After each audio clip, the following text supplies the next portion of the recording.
മടങ്ങി വന്നവർ അനുഭവിക്കുന്ന, പ്രസരിപ്പിക്കുന്ന ഹർഷത്തിൻ്റെ പേരാണ് വിശുദ്ധി. മടങ്ങി വന്നവർ അനുഭവിക്കുന്ന, പ്രസരിപ്പിക്കുന്ന ഹർഷത്തിൻ്റെ പേരാണ്.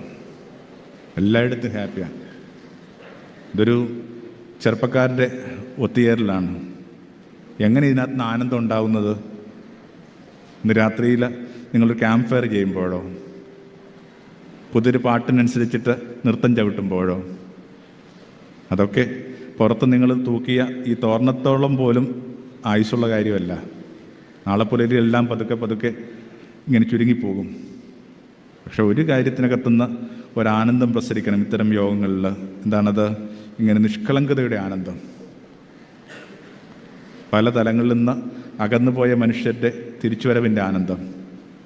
അത് പ്രസരിക്കുമ്പോഴാണ് ഈ ഒരു ഒത്തുചേരലിനെ അടുത്ത വർഷം നിങ്ങൾക്ക് ഇന്ന് ഓർമ്മിച്ചെടുക്കാൻ പറ്റുന്നത്. ഇങ്ങനെ ഹർഷം ചിതറിയ ഒരു ഒത്തുചേരലായിരുന്നു. തിരുവനന്തപുരത്ത് ഒരു ശുചീകരണ തൊഴിലാളി മരിച്ചു. പേര് എല്ലാവർക്കും അറിയാം, ജോയ് എന്ന് പറയുന്ന ഒരാൾ. ആ ഒരു സംഭവം എന്നെ വല്ലാതെ അങ്ങോട്ട് ഉലച്ചു.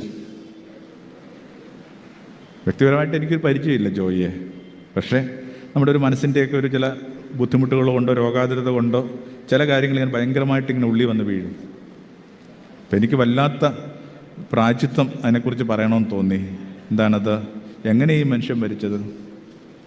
നമ്മുടെ അശുദ്ധിക്ക് മീതയിലാണ് ഈ മനുഷ്യൻ ശ്വാസം വിട്ട് മരിച്ചത്. നമ്മുടെ അശുദ്ധികൾക്ക് കൊടുത്ത ഒരു ജീവൻ്റെ ഒരു പരിഹാരമായിരുന്നു അത്.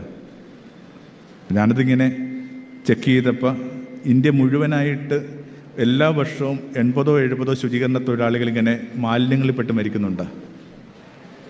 അപ്പോൾ ഓരോരുത്തരുടെയും മാലിന്യങ്ങളിൽ ആരൊക്കെയോ ശ്വാസം വിട്ടുന്നുണ്ട്.